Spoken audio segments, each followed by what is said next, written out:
नमस्कार, स्वागत है आपका डीडी न्यूज पर। आप देख रहे हैं मिड डे प्राइम। मैं हूं ऋतु वर्मा। अगले एक घंटे में हम बात करेंगे देश भर की बड़ी खबरों की। दुनिया इस समय कई भू राजनीतिक चुनौतियों से गुजर रही है। ऐसे में भारत की जीडीपी ग्रोथ 7.4% रहने का अनुमान वित्त वर्ष 25-26 के लिए एडवांस एस्टीमेट जारी हुए हैं, जो पिछले साल के 6.5% से अधिक है।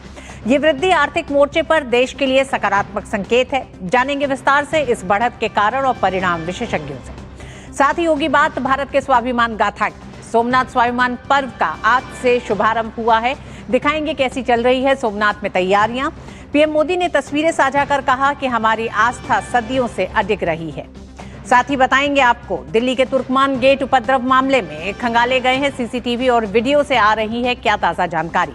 लेकिन सबसे पहले अभी तक की बड़ी खबरें।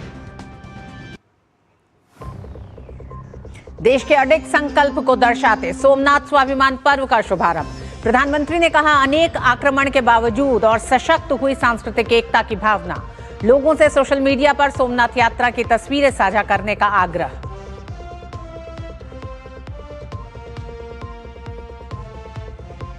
नए सुधारों से सुधर रही अर्थव्यवस्था की सेहत। 7.4% पर रहेगी जीडीपी।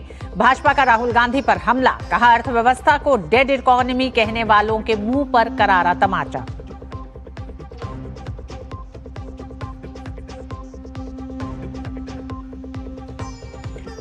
दिल्ली में तुर्कमान गेट में अतिक्रमण के खिलाफ कार्रवाई जारी। बड़ी संख्या में पुलिस बल तैनात। पत्थरबाजी के आरोप में पहचाने गए 30 लोगों की गिरफ्तारी। जगह जगह हो रही छापेमारी।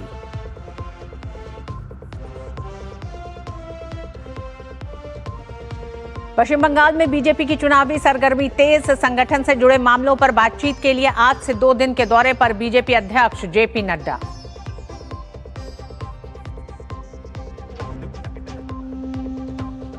और कोलकाता में आईपैक के मालिक के घर और कार्यालय पर ईडी की छापेमारी। कोयला घोटाले मामले में कार्रवाई। प्रतीक जैन के घर पर पहुंची ममता बनर्जी। टीएमसी के लिए चुनावी प्रबंधन का काम कर रही है आईपैक। और बड़ी खबर से ही कर रहे हैं अपनी शुरुआत। एमडीपी की खबर कोलकाता से आ रही है। पश्चिम बंगाल की राजधानी कोलकाता में राजनीतिक परामर्श फर्म आईपैक के परिसर के साथ साथ कुछ अन्य स्थानों पर ईडी की छापेमारी जारी है। आईपैक के मालिक प्रतीक जैन के आवास पर भी ईडी की कार्रवाई जारी है। प्रतीक जैन के आवास और कार्यालय पर छापेमारी के बीच राजनीतिक हलचल तेज हो गई है। मुख्यमंत्री ममता बनर्जी के खुद प्रतीक जैन के घर पहुंचने से मामले की गंभीरता और बढ़ गई है। जानकारी के मुताबिक जांच टीम एक साथ प्रतीक जैन के आवास और कार्यालय में दस्तावेजों की जांच और अन्य आवश्यक प्रक्रियाएं कर रही है। इस कार्रवाई के दौरान ममता बनर्जी का मौके पर आना राजनीतिक रूप से बेहद महत्वपूर्ण माना जा रहा है। प्रसेनजीत बख्शी इस बड़ी खबर पे हमारे साथ जुड़ गए हैं। आईपैक के मालिक प्रतीक जैन के घर पर ईडी का छापा इस समय जारी है और ऐसे में मुख्यमंत्री ममता बनर्जी का प्रतीक जैन के आवास पर पहुंचना किस तरह का संकेत क्या बताता है प्रसेनजीत? क्योंकि पृष्ठभूमि अगर सेंट्रल एजेंसीज की हम देखें पश्चिम बंगाल में, तो जिस तरह से पश्चिम बंगाल सरकार का रुख रहा है, उसमें जब आज प्रतीक जैन के आवास और कार्यालय पे छापे पड़ते हैं तो खुद मुख्यमंत्री वहां मौजूद अब हो गई हैं।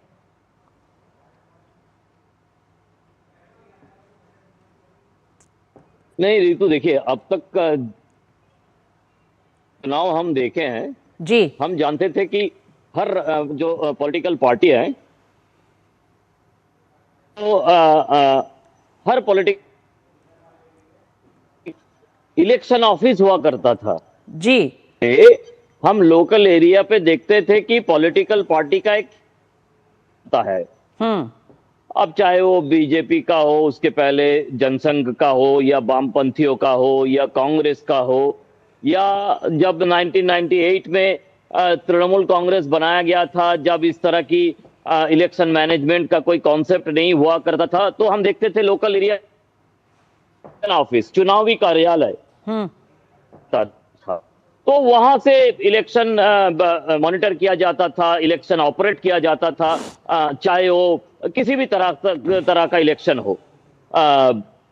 पता नहीं ये प्रतीक जैन ममता बनर्जी के लिए इतना है। प्रतीक जैन ऐसा नहीं है कि कोलकाता का कमिश्नर है राजीव कुमार, जिनके लिए ममता बनर्जी 5 घंटे के लिए धर्मतला में धरना दी थी। ये Prateek Jain is an absolute private person. चाहे आप रितु वर्मा हो और मैं प्रसन्नजीत बख्शी हो, जैसे हम प्रतीक जैन, आपका नाम शायद मैंने ठीक बोला पूरा नाम, तो ये प्राइवेट पर्सन है। तो इनके लिए जैसे आप दिखा रहे तस्वीर में, फाइल लेकर बाहर रास्ते पे खड़ी है प्रदेश की चीफ मिनिस्टर। ये बंगाल के लिए क्या, इसका खबर अगर हम करें तो बाद में उन्होंने किसी पब्लिक रैली में कहेंगे कि पत्रकार लोग बंगाल को बदनाम करते हैं। तो ये क्या बदनाम करने वाला तस्वीर है या सुनाम करने वाला तस्वीर है, आप बताइए। जी प्रसन्नजीत, जिस तरह से बता रहे हैं, ममता बनर्जी प्रतीक जैन के निवास पर पहुंची हैं। प्रतीक जैन आईपैक के मालिक हैं और आईपैक जो है एक स्ट्रैटेजिक, एक तरह से सलाहकार कंपनी के तौर पर है तृणमूल कांग्रेस के लिए। आईपैक के मालिक प्रतीक जैन के आवास पर ईडी की कार्रवाई जारी है। प्रतीक जैन के आवास और कार्यालय पर छापेमारी के बीच राजनीतिक हलचल तेज हो गई है और इसका बड़ा कारण यह है कि इस रेड के दौरान ही मुख्यमंत्री ममता बनर्जी के खुद प्रतीक जैन के घर पहुंचने से मामले की गंभीरता और संवेदनशीलता दोनों बढ़ गई है। जानकारी के मुताबिक जांच टीम एक साथ प्रतीक जैन के आवास और कार्यालय में दस्तावेजों की जांच और अन्य आवश्यक प्रक्रियाएं कर रही है। इस कार्रवाई के दौरान ममता बनर्जी का मौके पर आना राजनीतिक रूप से बेहद महत्वपूर्ण माना जा रहा है।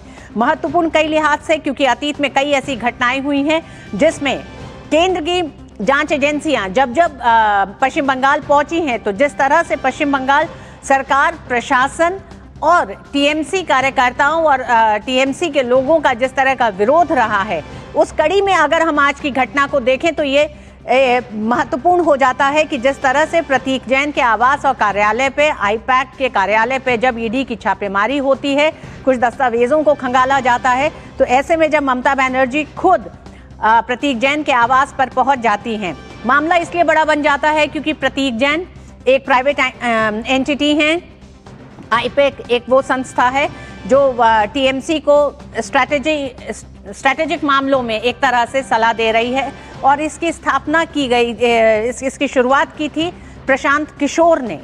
पश्चिम बंगाल के चुनाव में जब पूरा जिम्मा ममता बनर्जी ने प्रशांत किशोर को थमाया था, ये उस समय इस कार्यालय को बनाया गया था और आईपैक उसी समय बना था। आईपैक को इस समय प्रतीक जैन देख रहे हैं। प्रतीक जैन के कार्यालय और निवास पर इस समय ईडी की छापेमारी चल रही है। कई आर्थिक अनियमितताओं को लेकर ये छापेमारी है।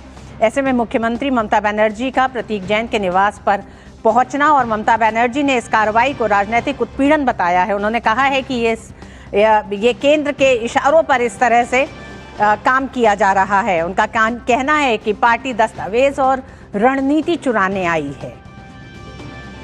तो ये बड़ी खबर पश्चिम बंगाल से आ रही है। आईपैक ऑफिस और आईपैक के मालिक प्रतीक जैन के ऑफिस और कार्यालय पर इस समय छापेमारी जारी है। मुख्यमंत्री ने आरोप लगाया कि ईडी द्वारा उनके पार्टी दस्तावेजों को बिना किसी सुरक्षा व्यवस्था के जब्त किया गया और इस बीच कुछ मामलों में लोगों के नामों को हटाया जा रहा है। उन्होंने खास तौर पर एसआईआर केस का भी जिक्र किया। उन्होंने आरोप लगाया कि नाम गायब किए जा रहे हैं, दस्तावेजों को दुरुपयोग किया जा रहा है। तो ममता बनर्जी ने प्रतीक जैन के निवास पर पहुंचकर एक तरह से ईडी की इस पूरी कार्रवाई में हस्तक्षेप कहा जाए इसे, या अगर किसी राज्य की मुख्यमंत्री ईडी की छापेमारी के बीच में अगर आती हैं तो इसे किस तरह से राजनीतिक विश्लेषक और केंद्र और राज्य की कार्रवाई के तौर पर मुख्यमंत्री के इस पूरे इस घटनाक्रम को कैसे देखा जाएगा, इस पर चर्चा जारी रहेगी। वहीं प्रसन्नजीत हमारे साथ जुड़ गए हैं। प्रकाश चंडालिया भी संपादक राष्ट्रीय महानगर कोलकाता से हमारे साथ जुड़ गए हैं। प्रकाश, आप ही से जानना चाहेंगे, प्रतीक जैन के कार्यालय और उनके आवास पर ईडी की इस समय छापेमारी जारी है। ऐसी इस छापेमारी के बीच में अगर ममता बनर्जी यहाँ पर पहुंचती हैं और इस तरह के बड़े आरोप लगाती हैं कि पार्टी के दस्तावेजों को खंगालने और उन्हें चुराने की एक प्रक्रिया के तहत ईडी की ये छापेमारी है। हालांकि ईडी अपनी छापेमारी जो तमाम आर्थिक अनियमितताएं हैं उन्हें लेके कर रही है। कुछ मामले हैं वित्तीय अनियमितताओं के, एक मामले में कर रही है जांच टीम एक साथ प्रतीक जैन के आवास और कार्यालय में दस्तावेजों की जांच और अन्य आवश्यक प्रक्रियाएं कर रही है। इस कार्रवाई के दौरान ममता बनर्जी का मौके पर आना राजनीतिक रूप से बेहद महत्वपूर्ण माना जा रहा है।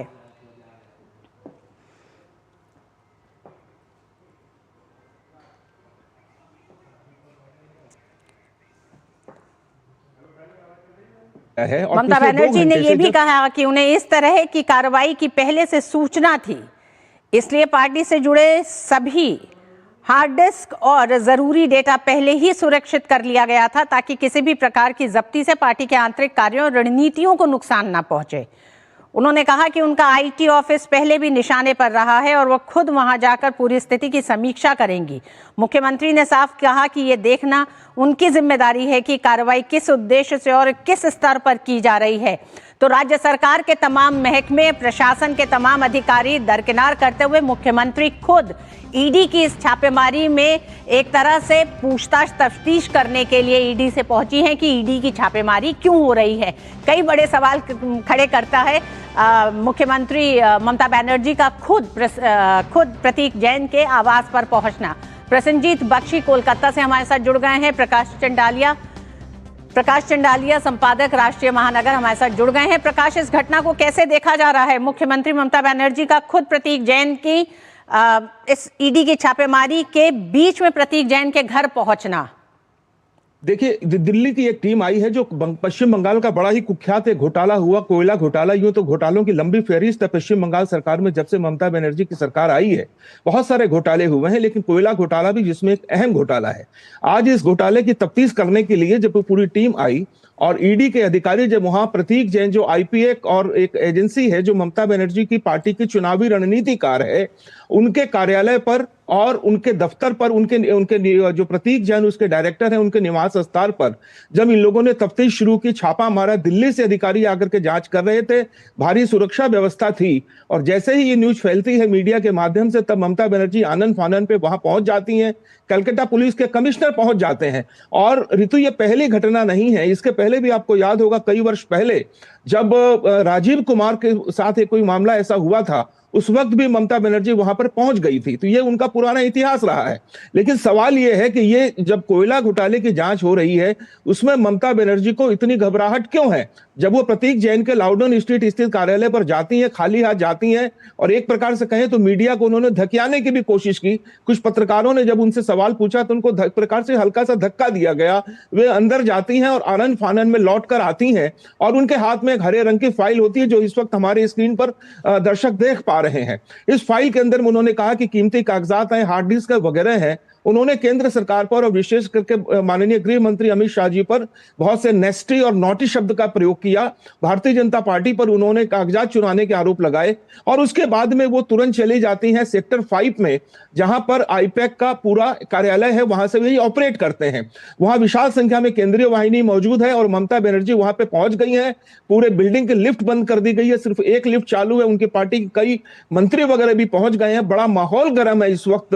और सबसे आश्चर्य की बात तो यह है कि कोयला घोटाले में जांच चल रही है और माननीय मुख्यमंत्री का इस प्रकार के सरकारी एजेंसी के कार्य में दखल देना, यह अपने आप में साबित करता है कि पश्चिम बंगाल में फेडरल सिस्टम की कोई मान्यता है भी या नहीं है।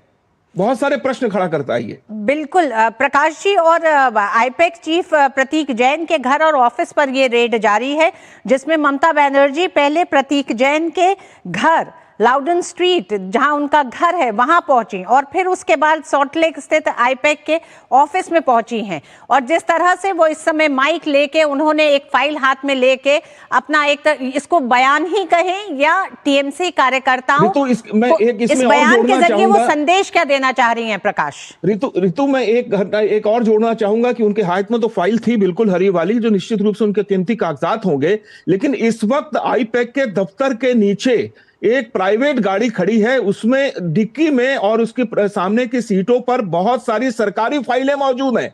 ये समझ में नहीं आ रहा है कि क्या प्रसंग है। ये कुछ देर के बाद में पता चलेगा। वहां पर एक गाड़ी खड़ी है, व्हाइट रंग की गाड़ी, 5555 जिस गाड़ी का नंबर है, और वहां पर उस गाड़ी में कम से कम दर्जनों फाइलें मौजूद हैं। ये पता चलेगा थोड़ी देर के बाद में कि आखिर उसमें चीजें क्या हैं।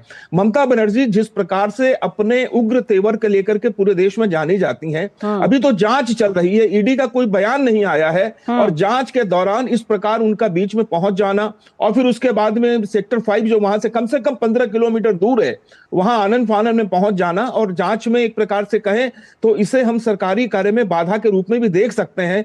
लेकिन ये माननीय मुख्यमंत्री है ममता बनर्जी है, कुछ दिनों में यहाँ चुनाव होने हैं, उनकी घबराहट का कारण ये समझ में नहीं आ रहा है। उन्होंने थोड़ी देर पहले प्रकाश जी ये भी बताते चलते हैं कि ईडी की 6 राज्यों में 15 जगहों पर इस समय छापेमारी जारी है, जिसमें से पश्चिम बंगाल में आईपैक का दफ्तर, प्रतीक जैन का कार्यालय और निवास है।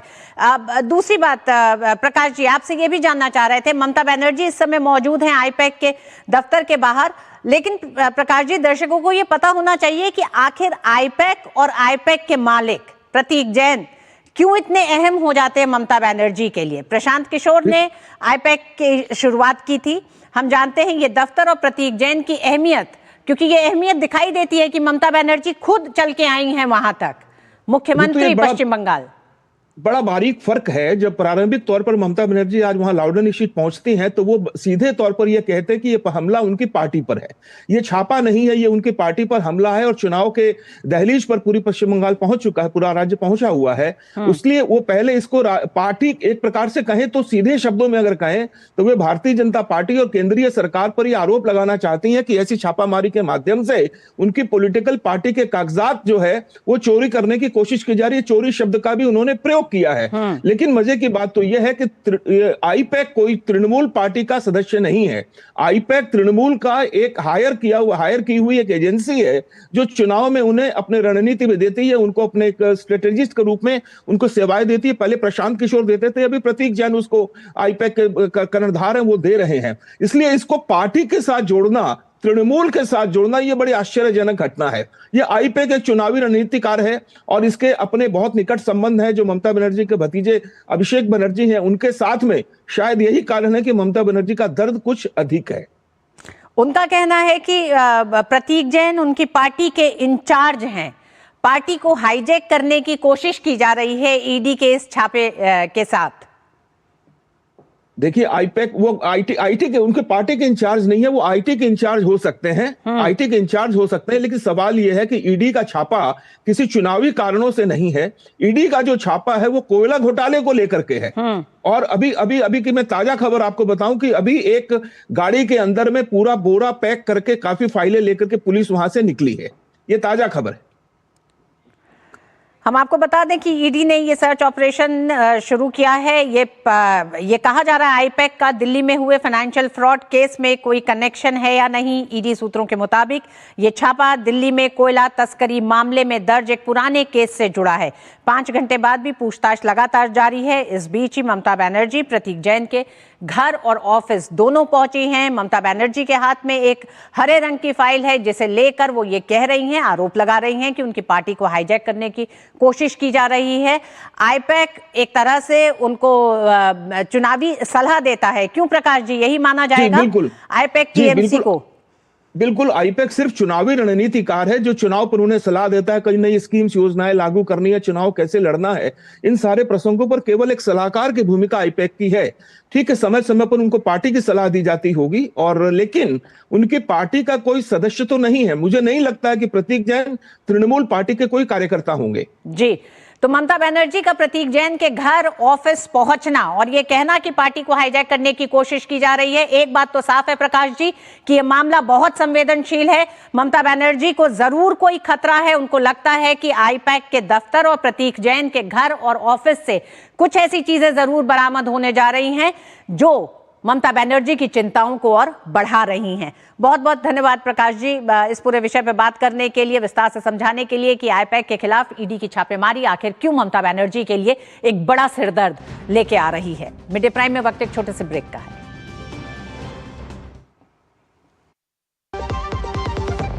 कुछ पल नहीं दिशा दिखाए, मंजिल नहीं फिर दूर जब कुछ पल साथ बिता तुम्हारे साथ बिताए हुए पल मेरे साथ रहेंगे जिंदगी भर। LIC से मिले बीमे की रकम ने ही मेरे नए काम की शुरुआत को मुमकिन बनाया।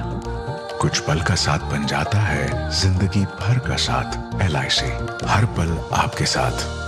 टिंग टिंग, आपके लिए एक फेस्टिवल ऑफर है। QR कोड स्कैन करो, UPI पिन डालो और 10,000 रुपए आपके बैंक अकाउंट में। पिन डालूंगा तो पैसा खट से आएगा नहीं, झट से कट जाएगा।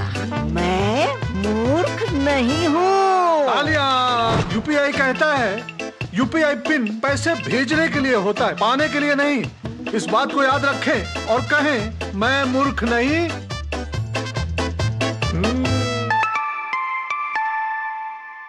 जाइए आप भी किसी का टेस्ट लीजिए। शिव प्रकाश जी सिर्फ 35 साल की उम्र में हार्ट अटैक से अचानक चले गए। टर्म लाइफ इंश्योरेंस के पैसों से उनके माँ बाप को सहारा मिलेगा। पॉलिसी बाजार ने क्लेम के वक्त फैमिली का पूरा साथ दिया। पॉलिसी बाजार पे 1 करोड़ का टर्म लाइफ इंश्योरेंस सिर्फ 400 रुपए महीने से शुरू। और केंद्र की मोदी सरकार के सुधारों का असर देश की अर्थव्यवस्था पर साफ नजर आ रहा है। देश आर्थिक मोर्चे पर तेजी से आगे बढ़ रहा है। सरकार ने वित्त वर्ष 2026 के लिए भारतीय अर्थव्यवस्था में 7.4% वृद्धि का अनुमान जताया है, जो कि पिछले साल के वृद्धि दर 6.5% के मुकाबले ज्यादा है। सांख्यिकी मंत्रालय ने यह अनुमान जारी किया है, जो भारतीय अर्थव्यवस्था के लिए एक सकारात्मक संकेत है। इस मजबूत वृद्धि का मुख्य कारण सेवा क्षेत्र में आ रही तेजी है, जिसमें 7.3% की वृद्धि का अनुमान है। वित्तीय, अचल संपत्ति और सार्वजनिक प्रशासन जैसे क्षेत्रों में 9.9% की वृद्धि हो सकती है। वहीं व्यापार, होटल, परिवहन और संचार सेवाओं में भी 7.5% की वृद्धि का अनुमान है। इसके अलावा विनिर्माण और निर्माण क्षेत्रों में 7.0% की वृद्धि का अनुमान जताया गया है। कृषि क्षेत्र में 3.1% और बिजली, गैस, जलापूर्ति में 2.1% की वृद्धि हो सकती है। इस वर्ष नॉमिनल GDP में 8 की वृद्धि का अनुमान जताया गया है। इसके अलावा निजी अंतिम उपभोग व्यय में 7% की बढ़ोतरी हो सकती है। सरकार का मानना है कि इस वित्तीय वर्ष में भारत की अर्थव्यवस्था मजबूत रुझान के साथ आगे बढ़ेगी।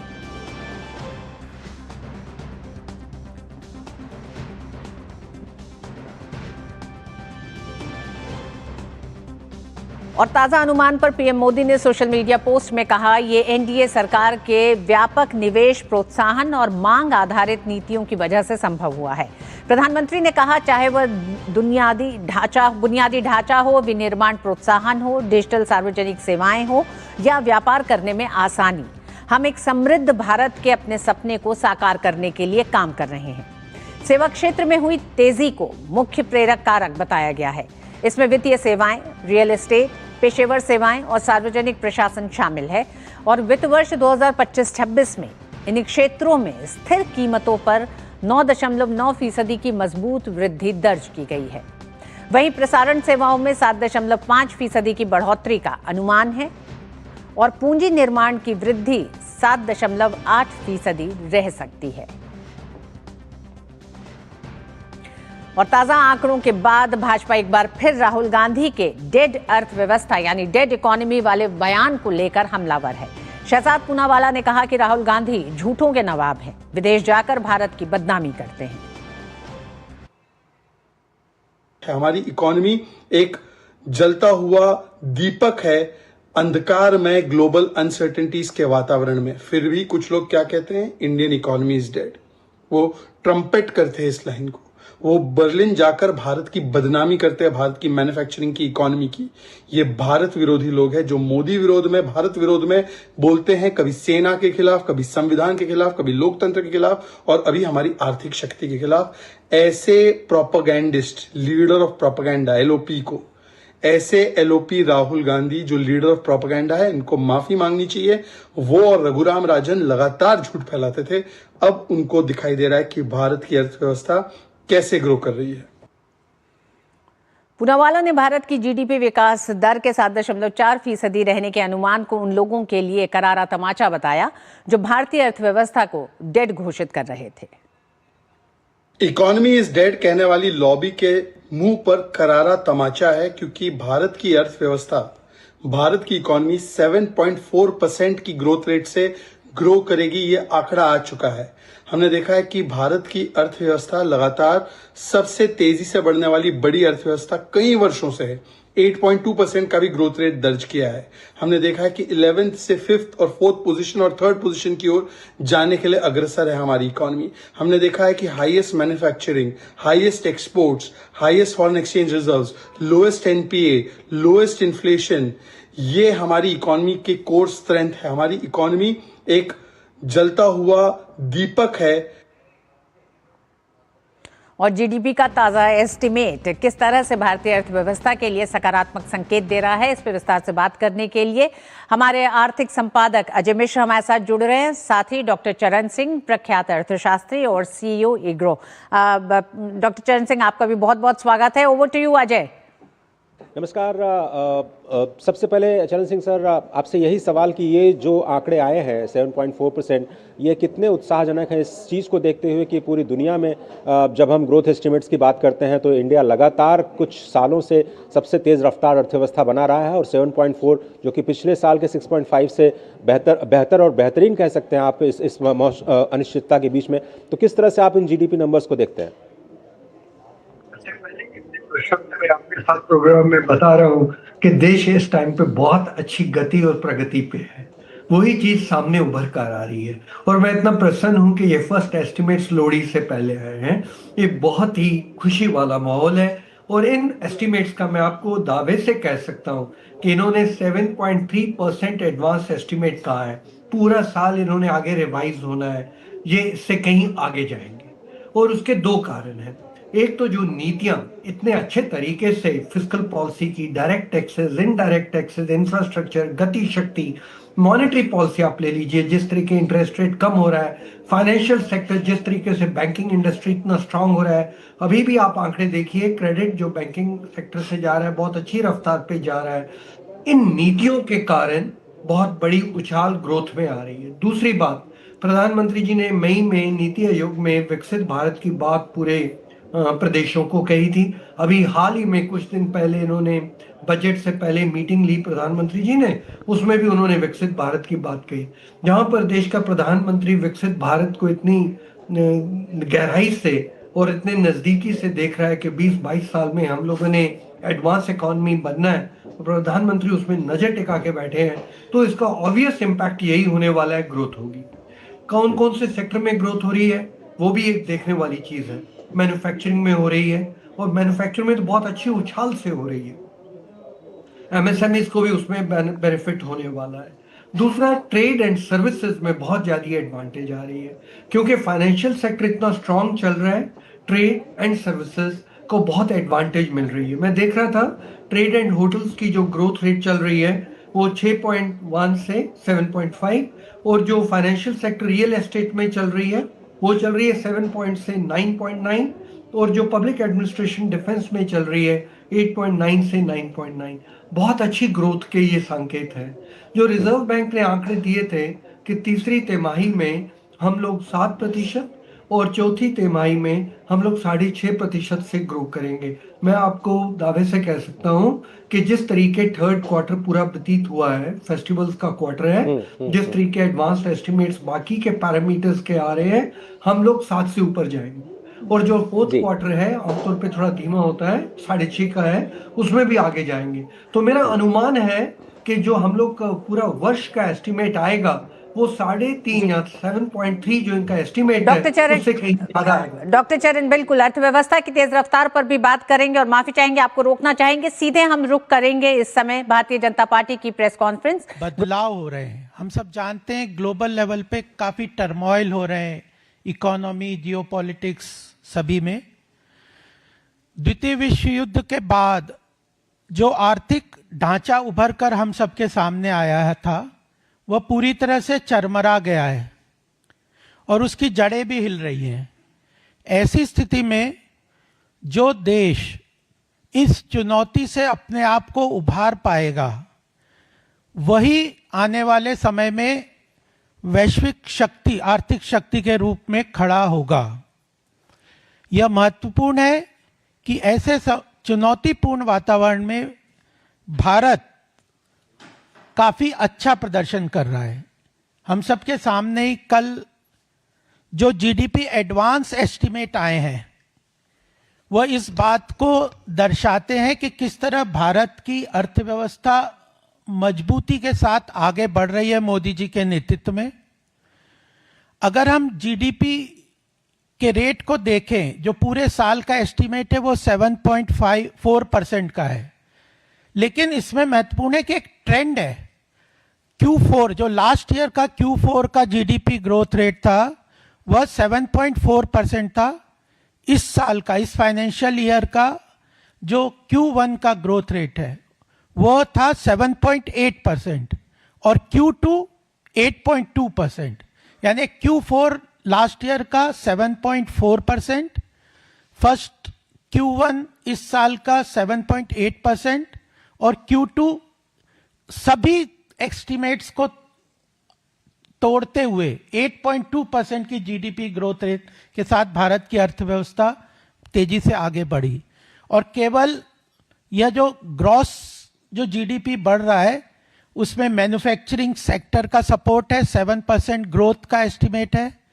एग्रीकल्चर सेक्टर वो अपने आप में रोबस्ट ग्रोथ हमारे सामने देख रहा है। रूरल इकोनॉमी तेजी से आगे बढ़ रही है, 3.1%।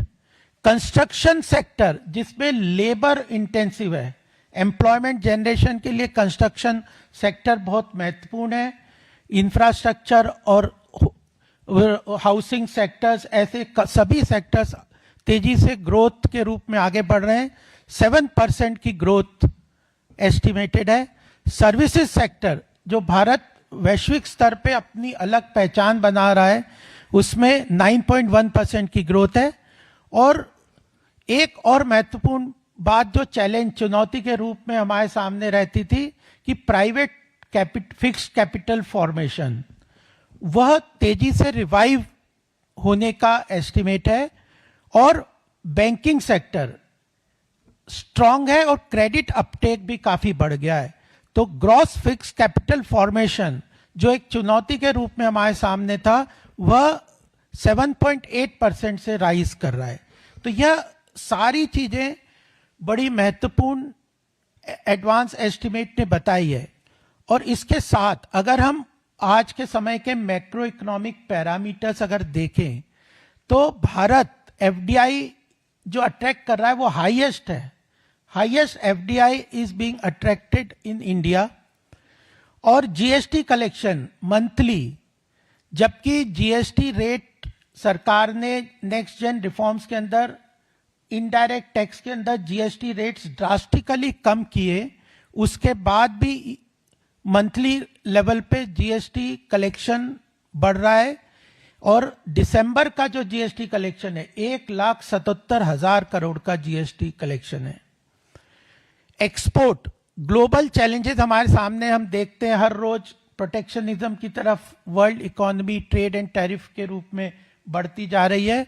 उसके बावजूद सारी चुनौतियों को खत्म करते हुए हाईएस्ट एवर एक्सपोर्ट $419 बिलियन का अप्रैल टू सितंबर यानी फर्स्ट क्वार्टर में हमारा एक्सपोर्ट ग्रोथ हुआ है, एक्सटर्नल चैलेंजेस को मीट आउट करके।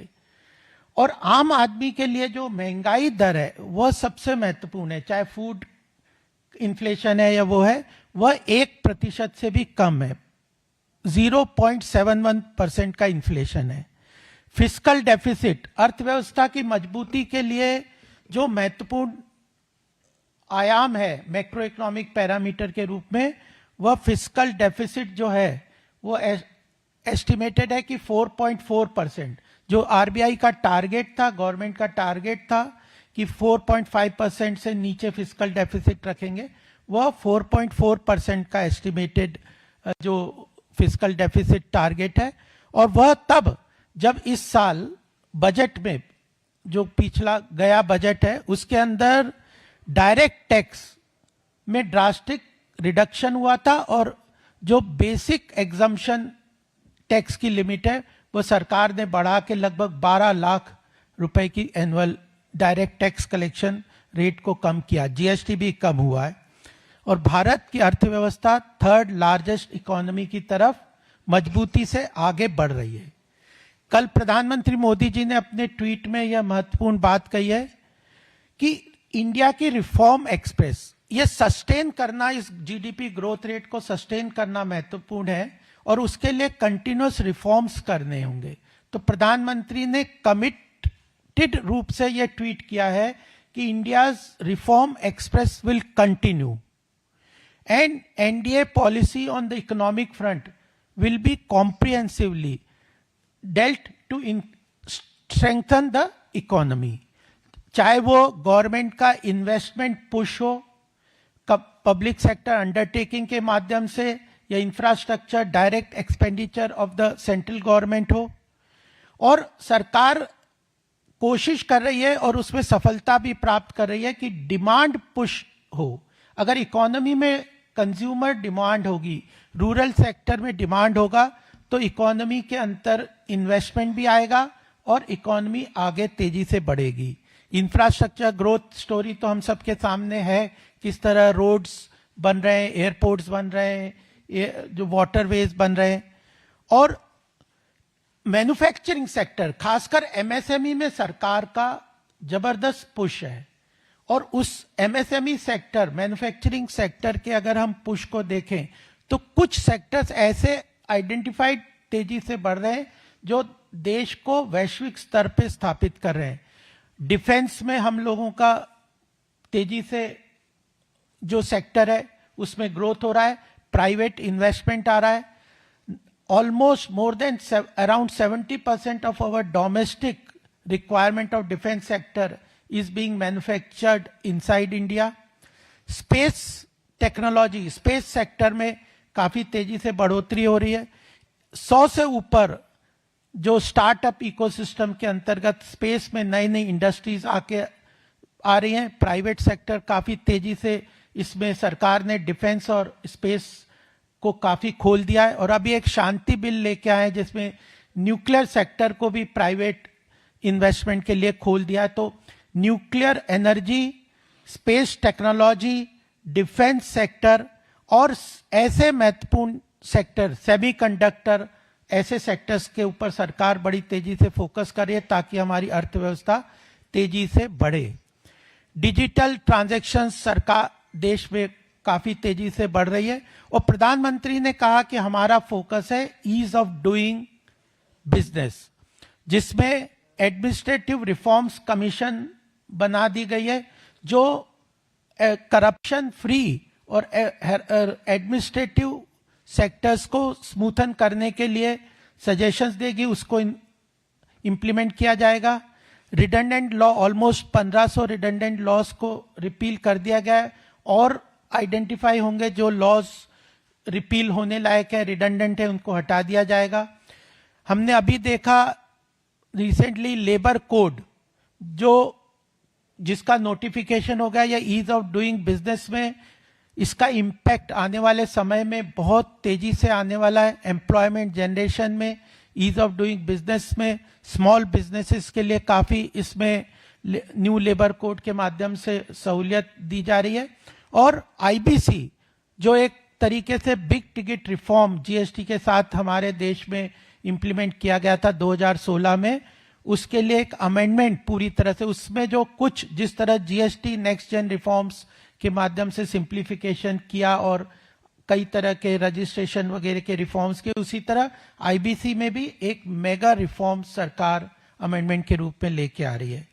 सबसे महत्वपूर्ण बात मैं ये भी कहना चाहता हूं कि मैन्युफैक्चरिंग के लिए फ्री ट्रेड एग्रीमेंट, कई नए फ्री ट्रेड एग्रीमेंट हुए। ये सब इसलिए मैं बताना चाहता हूं कि कंटिन्यूअस रिफॉर्म्स के ऊपर कमिटमेंट सरकार का, मोदी जी का है, ताकि जो इकोनॉमिक मैक्रो पैरामीटर्स देश के स्ट्रॉन्ग लेवल पे आज हम देखते हैं वो आने वाले 2027 में भी हमारी अर्थव्यवस्था को तेजी से आगे ले जा सके और भी तेज गति प्रदान कर सके। यूके से एफटीए साइन कर चुके हैं, यूएई के साथ कर चुके हैं, वेस्ट एशिया न्यूजीलैंड के साथ बहुत अच्छा फ्री ट्रेड एग्रीमेंट हुआ है, मैक्सिको के साथ भी फ्री ट्रेड एग्रीमेंट हो गया। इन सभी फ्री ट्रेड एग्रीमेंट ने बायलैटरल ट्रेड एग्रीमेंट के माध्यम से हमारे मैन्युफैक्चरिंग सेक्टर को रीजनल और ग्लोबल सप्लाई चेन के साथ इंटीग्रेट करने के लिए महत्वपूर्ण काम किया है। तो मेरा तो इतना आप सबके माध्यम से देश की जनता को कहना है कि 2026 हमारी देश की अर्थव्यवस्था के अंदर गोल्डी लॉक्स मूवमेंट के रूप में सामने आया है। वो सभी लोग मान रहे हैं कि 2026 देश की अर्थव्यवस्था में बड़े पॉजिटिव चेंजेस के साथ हम सबके सामने आया है और 2027 में भी एक्सपेक्टेड है कि उसी अर्थव्यवस्था के मोमेंटम को हम सस्टेन करेंगे, क्योंकि कंटिन्यू रिफॉर्म के ऊपर प्रधानमंत्री मोदी जी का कमिटमेंट है, एडमिनिस्ट्रेटिव रिफॉर्म्स के ऊपर कमिटमेंट है, करप्शन को पूरी तरह खत्म करने का कमिटमेंट है और ट्रांसपेरेंसी, पूरी तरह से पारदर्शिता सरकार की गवर्नेंस में लाने का कमिटमेंट है।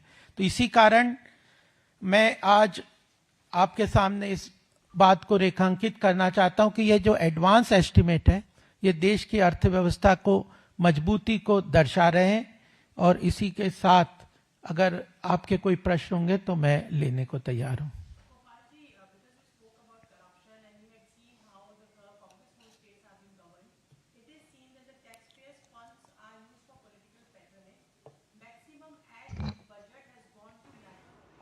दो 2025-26 के जीडीपी के एडवांस एस्टीमेट 7.4% बताने के बाद से जिस तरह का एक उत्साह पूरे देश में है, भारतीय जनता पार्टी की प्रेस कॉन्फ्रेंस भी इसी पर आधारित थी कि किस तरह से लगातार भारत की अर्थव्यवस्था रफ्तार पकड़ रही है।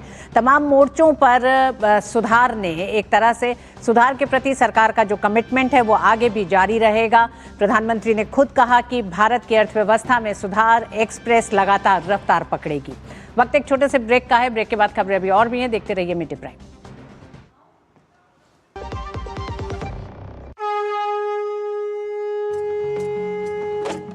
అలబో ఎండి వెండి చననన చనకలియా అలబో పారి వెండి చననన చనకలియా అలబో సంగే రందా చననన చనకలియా అలబో సంగే గాయా చననన చనకలియా పసర్ పండుంతే గమత్ ఝుమా చననన చనకలియా అలవరాట్ సంగే రందా చననన చనకలియా డోంగాచి డోంగి డోంగాచి డోంగి ఆనందదారే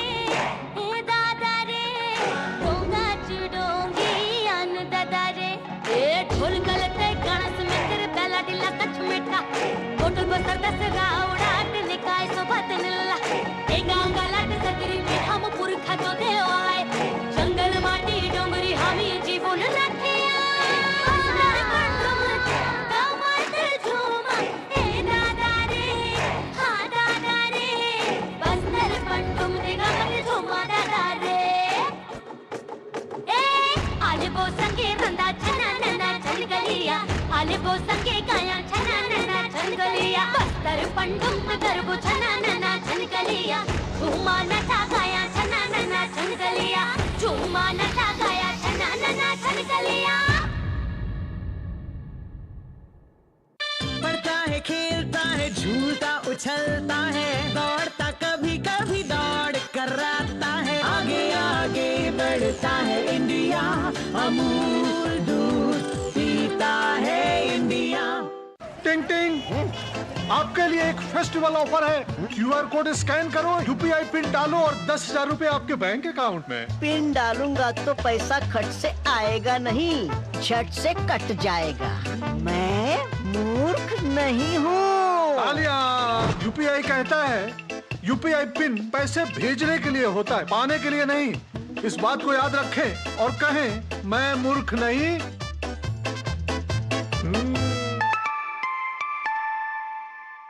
जाइए आप भी किसी का टेस्ट लीजिए। और सोमनाथ केवल एक मंदिर नहीं बल्कि भारत के स्वाभिमान की अमर गाथा है। आज का दिन काफी महत्वपूर्ण है। आज से गिर सोमनाथ में 3 दिन तक सोमनाथ स्वाभिमान पर्व का शुभारंभ हुआ है। इस वर्ष के आयोजन इसलिए भी महत्वपूर्ण है क्योंकि ठीक 1000 वर्ष पहले महमूद गजनवी ने सोमनाथ मंदिर पर हमला किया था। इस ऐतिहासिक घटना की 1000वीं बरसी पर सोमनाथ नगरी एक बार फिर आस्था, स्वाभिमान और सनातन संस्कृति के संदेश के साथ देश दुनिया को जोड़ने जा रही है। इस 3 दिवसीय पर्व के दौरान सोमनाथ मंदिर में लगातार 24 घंटे ओंकारनाथ का जाप हो रहा है। मंदिर के समुद्र तट पर नावें खड़ी की जाएंगी, जिन्हें विशेष लाइटिंग से सजाया गया है ताकि श्रद्धालुओं को एक अलौकिक दृश्य का अनुभव हो सके। श्रद्धालुओं की सुविधा और बड़ी भागीदारी को ध्यान में रखते हुए हर दिन 4 अलग-अलग शहरों से एक ट्रेन सोमनाथ पहुंच रही है। ये ट्रेनें सूरत, राजकोट, वडोदरा और अहमदाबाद से चलाई जा रही हैं। इन ट्रेनों से देश भर के संत, धार्मिक संस्थाओं से जुड़े लोग और बड़ी संख्या में श्रद्धालु सोमनाथ पहुंच रहे हैं।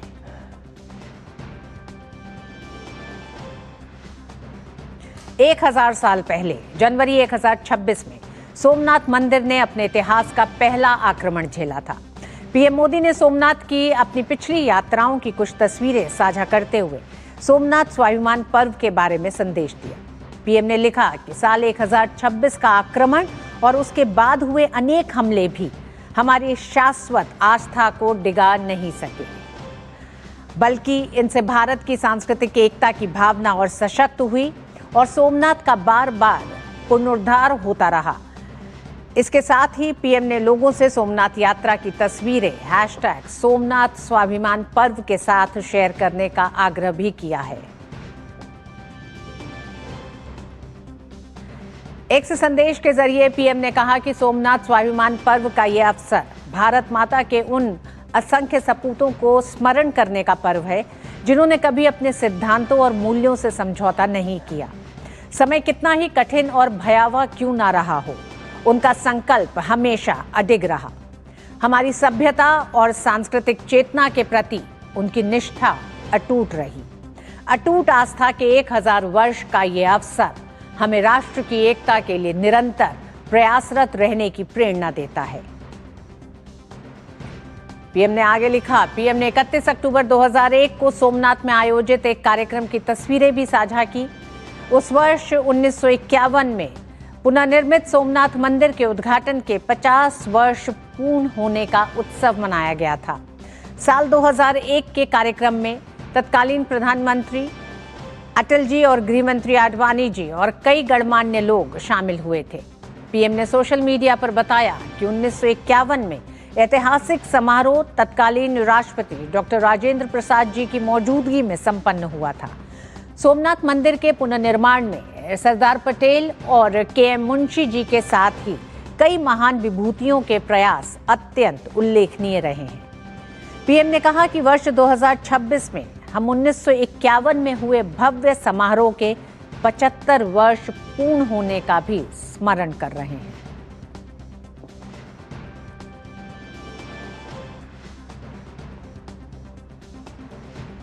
और मिड डे प्राइम में अब वक्त है खेल जगत की खबरों का और उसके लिए सीधे रुख करेंगे सुचित्रा का। जी सुचित्रा। शुक्रिया ऋतु। और शुरुआत करते हैं बैडमिंटन से। आई एक अच्छी खबर के साथ। भारत की पीवी सिंधु ने मलेशिया ओपन के क्वार्टर फाइनल में जगह बना ली है। आज खेले गए राउंड ऑफ 16 के मैच में सिंधु ने जापान की 8वीं वरीयता प्राप्त तोमोका मियाजाकी को 21-8, 21-13 से मात दी। सिंधु को ये मैच जीतने में सिर्फ 33 मिनट लगे। हालांकि भारत के लक्ष्य सेन को मलेशिया ओपन के राउंड ऑफ 16 के मुकाबले में हार का सामना करना पड़ा। लक्ष्य को हांगकांग के ली च्यूक यू ने 22-20, 21-15 से मात दी।